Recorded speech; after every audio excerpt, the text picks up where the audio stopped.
আজকে আমরা গোপন খবরের ভিত্তিতে আমরা মলয়নগর বাইপাসে ভেহিকেল চেকিং করি এবং ভেহিকেল চেকিং করার সময় একটা গাড়িতে আমরা কিছু বার্মি সিগারেট পাই, যা মানে টোটাল 37 কার্টুন এবং সিগারেট টোটাল 3,70,000 সিগারেট। এইগুলি আমরা নিয়ম অনুযায়ী সিজ করি উইটনেসের সামনে এবং গাড়িও সিজ করি, গাড়ি সিজ করে থানায় নিয়ে আসি এবং এগুলি বাজার মূল্য অনুমান 50-60 লক্ষ হবে।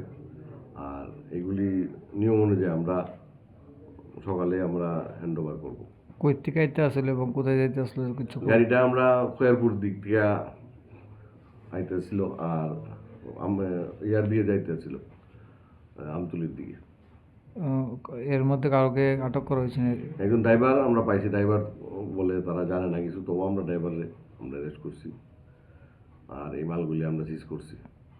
এবং কারোর নাম দাম পাওয়া গেছে? কার কাছে যাইতে আসলে ওগুলো নাম কিছু পাওয়া গেছে না। মূলত এটা কিসের লেগে আনা হয়েছে?